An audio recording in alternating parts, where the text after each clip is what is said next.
Hello everyone. आप सब कैसे हैं? मैं उम्मीद करता हूं कि बहुत अच्छे होंगे और अपनी पढ़ाई को बहुत अच्छे से कर रहे होंगे।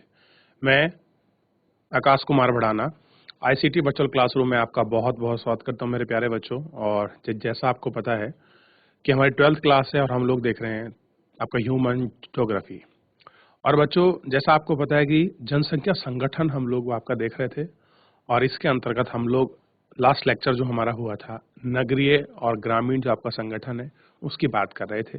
और साथ में हम लोग एक आपका ग्राफ देख रहे थे कि कौन कौन से ऐसे देश हैं जिसमें ग्रामीण और शहरी क्षेत्र का वहाँ कितना जो अंतर है वो हमको दिखाई दे रहा था कि कहाँ पर ग्रामीण क्षेत्र अधिक है, कहाँ पर शहरी क्षेत्र आपका अधिक है। इन सब की हम लोग अपने लेक्चर के माध्यम से बात कर रहे थे, इनको जान रहे थे। क्लियर है? मैं उम्मीद करूंगा कि मेरे प्यारे सभी बच्चे अपने लेक्चर को बहुत अच्छे से पढ़ चुके होंगे, अब तक सबका रिवीजन कर चुके होंगे। और इसके दौरान अगर आपको कोई भी प्रॉब्लम आई है, कोई चीज़ आपको समझ नहीं आई है, तो बच्चों आप लाइव जुड़कर चैट के माध्यम से आप अपना प्रश्न, आप अपना डाउट, आप अपना कमेंट मुझसे पूछ सकते हैं। कोई भी स्कूल का कोई भी बच्चा, कोई आपका प्रश्न है, कोई डाउट है, कोई चीज़ समझ नहीं आ रही है, तो आप मुझसे अपना प्रश्न या डाउट पूछ सकते हैं। कोई भी बच्चा। चलिए, अगर आपको कोई डाउट नहीं है, कोई आपका प्रश्न नहीं है, तो हम चलते हैं सीधा डिजिटल बोर्ड की तरफ।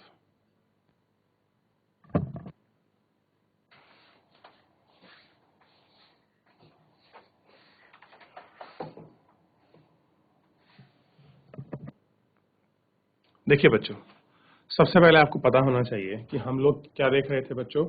ग्रामीण और नगरीय संगठन को हम लोग आपका बात कर रहे थे, और इसी को हम लोग अपना इस लेक्चर के माध्यम से आपका देख रहे थे, और हम लोग इसी को जान रहे थे कि क्या सारी चीजें हैं।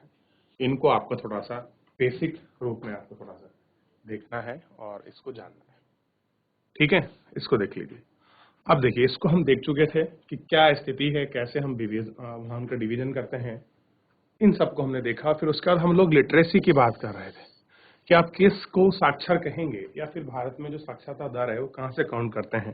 तो हमने बताया था 7 वर्ष से जो अधिक के जो आयु वाली जो आपकी जनसंख्या है उस प्रतिशत को आपको इंडिकेट करता है, जिसे हम लिख सकें, पढ़ सकें, जिसे आपका समझ सकें, और जिसे हम अंगणित रूप में परिकल्पना करने के लिए योग्य मानते हैं, उसको हम ऐसा कह सकते हैं। देखिए, चित्र हम लोग कल आपका देख चुके थे कि जिम्बाब्वे में आपका कनाडा, ब्राजील, नेपाल, स्विट्जरलैंड, आपका फिनलैंड इत्यादि में किस तरह से आपकी व्यावसायिक आपकी संरचना है, कैसे उसमें लोग हैं, इन सब चीजों की आपका बात कर रहे थे। आज के इस टॉपिक के अंतर्गत महत्वपूर्ण रूप से हम लोग देखेंगे जो आपका व्यवसाय है, उस व्यावसायिक संरचना में क्या पार्ट रहा है, उस व्यावसायिक संरचना को हम लोग आपका देखते हैं और हम लोग बात करते हैं। ठीक है बच्चों, मैं उम्मीद करूंगा कि सभी बच्चे अपने इसको पढ़ेंगे। कोई भी किसी प्रकार का आपका डाउट होगा तो आप हमसे अपना डाउट को क्लास के बीच में, क्लास के अंतिम में और क्लास के प्रारंभ में आप अपना डाउट, आप अपना प्रश्न हमसे पूछ सकते हैं, कोई भी स्कूल का कोई भी बच्चा। ठीक है बच्चों? ठीक है। अब देखिए, थोड़ा सा आपको समझने की आवश्यकता है। कैसे? पहले एक बार हम लोगों ने अब तक पढ़ा है, हम उसको थोड़ा सा एक बार रिवीजन कर लेते हैं, क्योंकि चैप्टर आज अपना अंतिम रूप लेगा, और अंतिम रूप लेने पर क्या होगा, हम लोग उसको बहुत बेहतर तरीके से उसको समझेंगे और आपका उसको जानेंगे कि क्या सारी चीजें हैं और ऐसा क्यों हो रहा है। इन सब चीजों पर हम लोग अपना इस लेक्चर में आपका बात करेंगे। देखिए, जैसे आप लोग देख सकते हैं, सबसे पहले मैं आपको पीछे ले चलता हूं, ताकि जहां पर हमारा लेक्चर था, हम लोग उसको किस तरह से हमने इस लेक्चर को आपका प्रारंभ किया था, ये हमको देखना है। देखिए, सबसे पहले हम जो है आपका लिंगानुपात की बात कर रहे थे कि लिंगानुपात होता क्या है। सबसे पहले हमको यही पता होना चाहिए कि आप बच्चों किसको लिंगानुपात कहेंगे, स्थिति क्या है लिंगानुपात की, और हम कैसे किसी देश का आपका लिंगानुपात ज्ञात करते हैं, ये हमको पता होना चाहिए। इसी के अंतर्गत हम बहुत सारी चीजों को इसमें आपका देख रहे थे और इसमें हम लोग आपका जान रहे थे। क्लियर है बच्चों? तो हमने लिंगानुपात को पढ़ा कि लिंगानुपात क्या है। जनसंख्या की जनसंख्या में स्त्री और पुरुषों की जो संख्या है उनके बीच जो अंतर है उसको हम लोग इसमें आपका वेरी कर रहे थे, इनको हम लोग आपका देख रहे थे।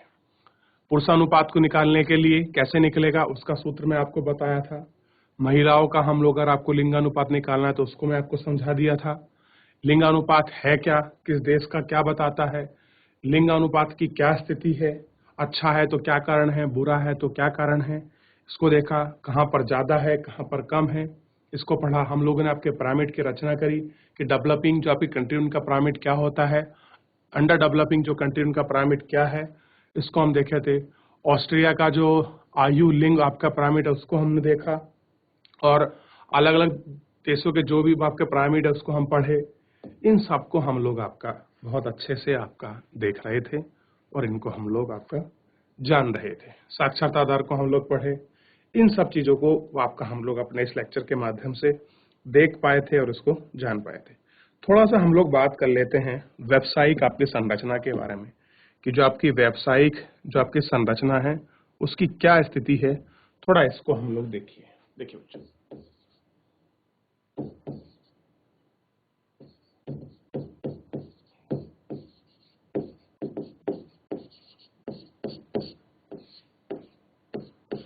व्यावसायिक संरचना, ठीक है।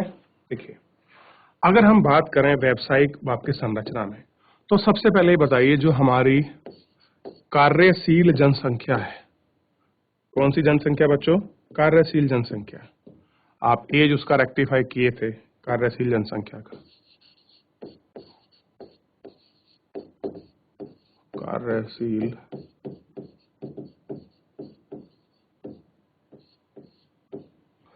जनसंख्या। अब कार्यशील जनसंख्या का तो आप समझे ही थे कि बच्चों आपको पता होगा कि ये जो आपका आयु वर्ग था, इस आयु वर्ग को हमने क्या कहा था, ये हमारी कार्यशील आपकी जनसंख्या था।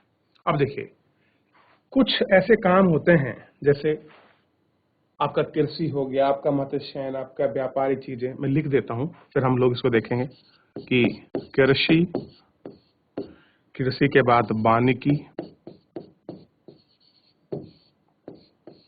वानिकी के बाद आपका मत्स्यन, और मत्स्यन के बाद विनिर्माण,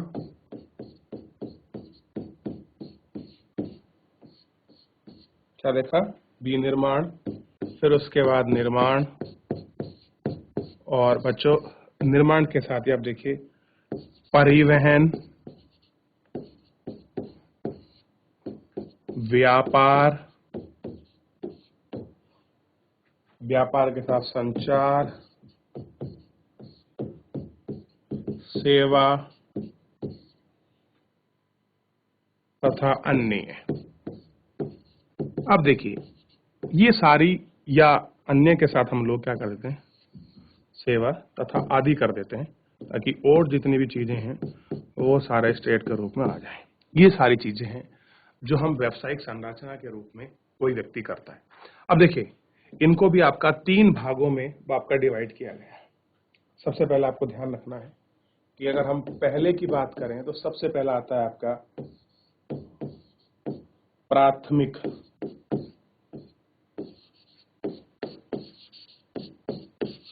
क्रिया।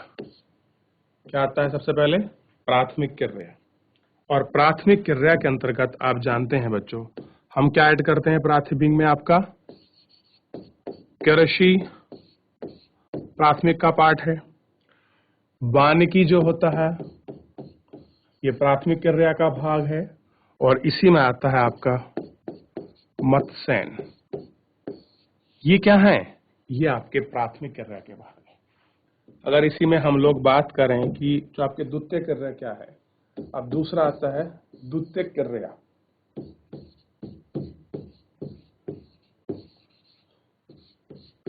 द्वितीयक क्रिया, आप समझिए, द्वितीय क्रिया को थोड़ा सा समझ लीजिए कि क्या चीजें हैं। इन द्वितीय क्रिया को आप लोग बहुत अच्छे से देख सकते हैं। द्वितीय क्रिया के अंतर्गत आप समझिए क्या आता है कि विनिर्माण, जो भी आपका प्रोसेसिंग होता है, विनिर्माण की चीजें होती हैं, वो द्वितीयक क्रिया के अंतर्गत। फिर तीसरा होता है आपका तृतीयक क्रिया। तृतीयक क्रिया, और तृतीयक क्रिया के अंतर्गत आपकी चीजें क्या जुड़ी होती हैं? इसमें होता है आपका, ध्यान दीजिए, सेवा क्षेत्र। सेवा क्षेत्र, ठीक। और सेवा क्षेत्र के बाद आपका जुड़ा होता है इसमें आपका परिवहन। परिवहन के बाद जुड़ी होती है आपकी शिक्षा। शिक्षा के बाद होता है इसमें स्वास्थ्य संबंधित चीजें, ठीक है। और आपका संचार इसी का ही पार्ट है। ये तीन ऐसी क्रियाएं हैं जिनके माध्यम से व्यक्ति अपनी क्या करता है, जितनी भी व्यावसायिक आपकी संरचना है उसको कंप्लीट करता है, उसको फुलफिल करता है, ठीक है। अब देखिए यही चीज इसमें बताया गया है कि जितनी भी चीजें हैं आपका इन तीनों चीजें से ही आपका फुलफिल होती हैं, और इन्हीं को हमको आपका समझना होता है कि क्या स्थिति है इनकी। उन सब चीजों को हम लोग देखते हैं और इनको समझते हैं। क्लियर है?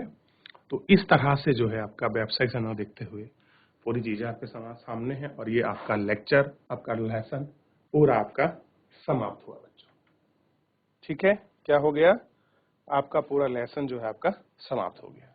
लेकिन समाप्त होने के साथ हम ऐसे नहीं कि अपने चैप्टर को हम लोग ऐसे ही छोड़ देंगे। इसमें कुछ महत्वपूर्ण आपकी इंपॉर्टेंस आपकी चीजें हैं, उनको हम लोग आपका देखने वाले हैं। सबसे पहले मैं आपको पॉइंट बना के द्वारा लिखता चलूंगा और आप उनको ध्यान देते चलिए कि बहुत ज्यादा इंपॉर्टेंट है। जैसे एक बार द्वारा लिख रहा हूं, आयु संरचना। अगर आपसे पूछ ले परीक्षा में तो आप कैसे लिखेंगे, इस पर हम लोग आपका बात करने वाले हैं। देखिए सबसे पहले जो आयु संरचना हम क्या करते हैं, 0 से 14 आयु का वर्ग, आयु का वर्ग आश्रित वर्ग। कैसा है? आश्रित। दूसरा है आपका 15 से 59 आयु का वर्ग, ये है कार्यशील जनसंख्या। कैसा है? कार्यशील जनसंख्या। और तीसरा है 60 से अधिक, 60 से अधिक आयु वर्ग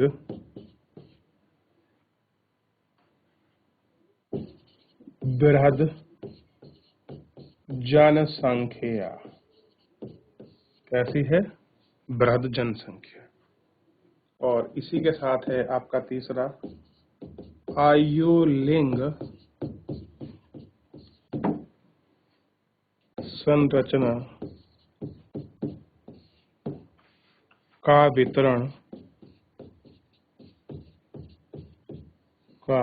वितरण, जनसंख्या पिरामिड। कैसा है? जनसंख्या। अगर आप आयु संरचना निकाल रहे हैं तो ये 4 जो पॉइंट्स हैं ये सबसे ज्यादा इंपॉर्टेंट है। इस तरह से आप निकाल कर इन सारी चीजों को आप ज्ञात कर सकते हैं और आप सारी चीजें इसमें देख सकते हैं। ठीक। और इसी में है अगला बच्चों, ध्यान देना है, साक्षरता।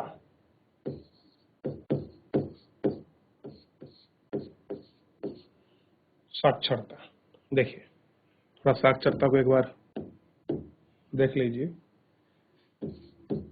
इसमें है 7 वर्ष से अधिक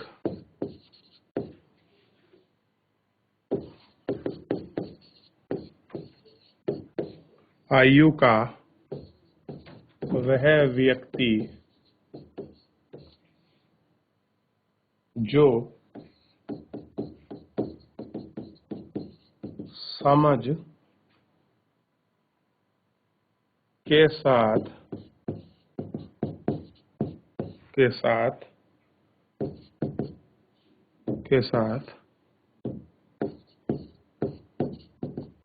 पढ़ सके, क्या कर सके, समझ के साथ पढ़ सके,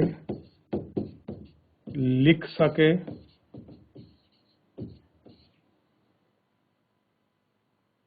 तथा अंक गणितीय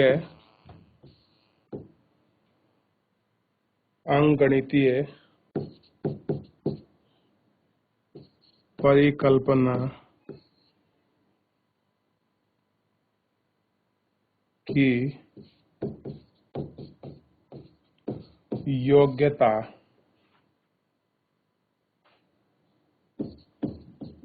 रखता है, क्या करता है, रखता है, वह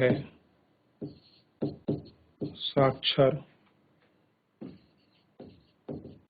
कहलाता है, क्या कहलाता है, साक्षर कहलाता है। ठीक, और इसी में एक अगला पॉइंट है, ध्यान देना है, क्या है कि साक्षरता देश के सामाजिक व आर्थिक विकास का सूचक होती है। क्या होती है, कि जो साक्षरता होती है किसी देश के विकास की, सामाजिक का इनका सूचकांक, साक्षर होती है।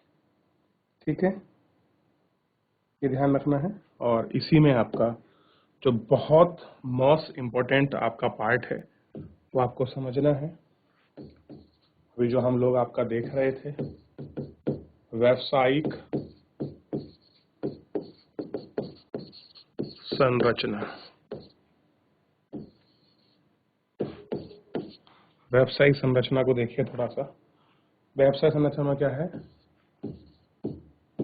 प्राथमिक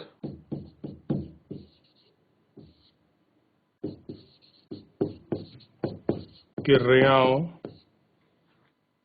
में लगे लोग विकासशील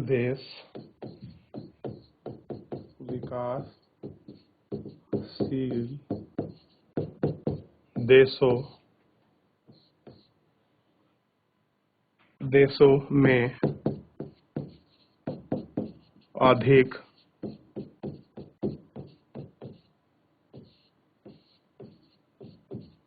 अधिक मिलती है। क्या होता है, अधिक मिलती है। दूसरा, विकसित देशों में द्वितीय व तृतीयक, जो आपका सेकेंडरी और जो आपका टर्सरी होती हैं, व्यवसाय। बच्चों ध्यान रखना, जो लोग हैं, अगर हम कितों की बात करें जो विकसित देश हैं, वो लोग सेकेंडरी और जो आपका टर्सरी, जो आपका व्यावसायिक जो भी आपकी गतिविधि हैं, उनमें क्या करती हैं, उनमें आपका लगे होते हैं। ठीक है, ये थोड़ा सा आपको ध्यान रखना कि इनमें लगे होते। तो यही व्यावसायिक संरचना की बात हमने कर ली। इधर हम लोगों ने साक्षरता का जो रेशो था हमने उसको देख लिया। ठीक है बच्चों, ये हमको ध्यान देना है। आयु संरचना की हमने बात कर ली कि किन किन पॉइंटों को इम्पोर्टेंस रखा गया है, इनको हमने देखा। इन सारी चीज़ों की हम लोग आपका बात कर चुके हैं। ठीक है, चलिए अब थोड़ा आगे देखते हैं। लिखिए। और एक बहुत इंपॉर्टेंट आपकी पॉइंट है इसमें बच्चों, लिंग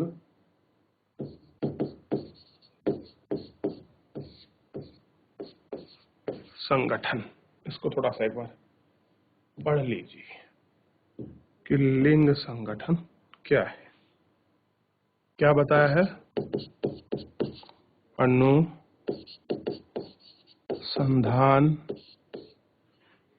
व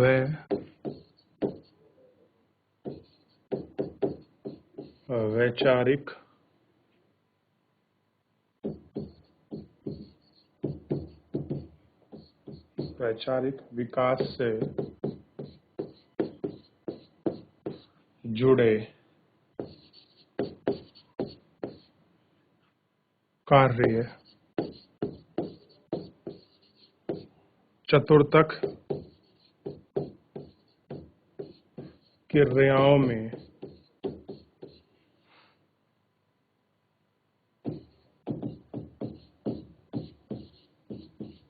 आते हैं। क्या आते हैं? जो चतुर्थक कार्य हैं उन क्रियाओं में आते हैं। दूसरा है प्रति 1000 पुरुषों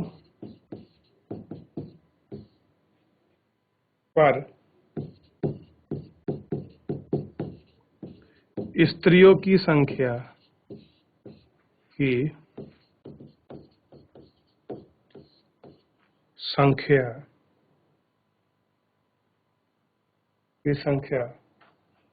के अनुपात 990 स्त्रियों पर स्त्री हैं, यानी पुरुषों पर कितने महिला हैं आपकी? 990। प्रति 1000 पुरुषों पर आपका 990 आपकी महिलाएं। ये आपको थोड़ा सा ध्यान रखना है और थोड़ा सा आपको इसके बारे में थोड़ा समझना है और विचार करना है कि क्या सारी चीजें हैं, कैसे क्या हो रहा है। ठीक है। और एक मोस्ट इंपोर्टेंट इसी में पॉइंट है कि विश्व में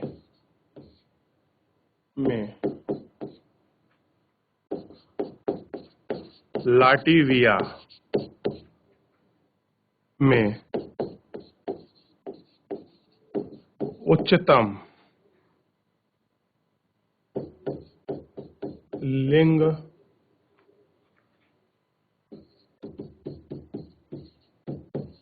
अनुपात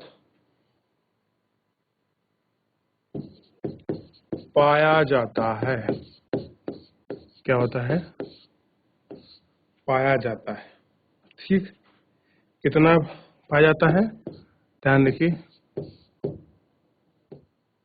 फीमेल। कितने पर? 1000। मैंने उल्टा कर दिया, मैंने मेल का फीमेल कर दिया बच्चों। ये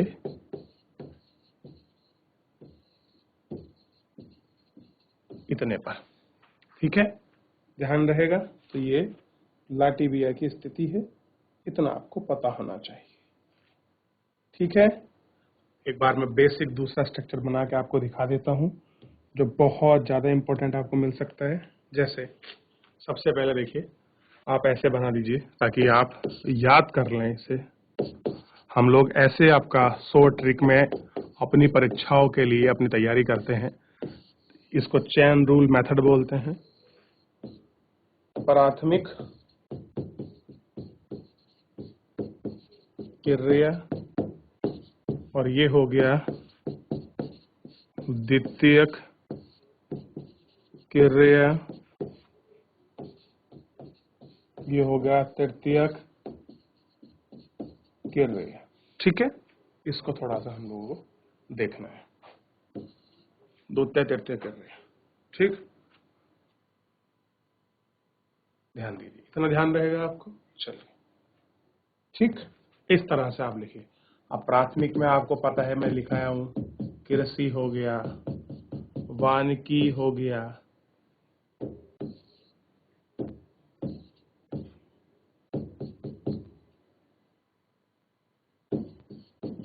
ठीक, मत्स्य हो गई, ये सारी चीजें इसके अंतर्गत आती है। ठीक है, अगला थोड़ा सा इसमें देख लीजिए। अगला मिलेगा आपको साक्षरता।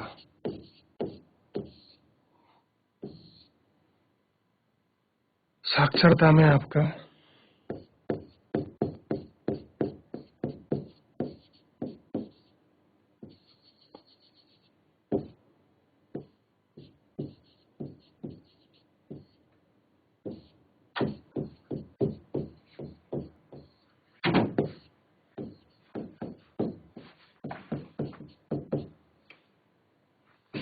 परिभाषा, इस तरह से हम लोग।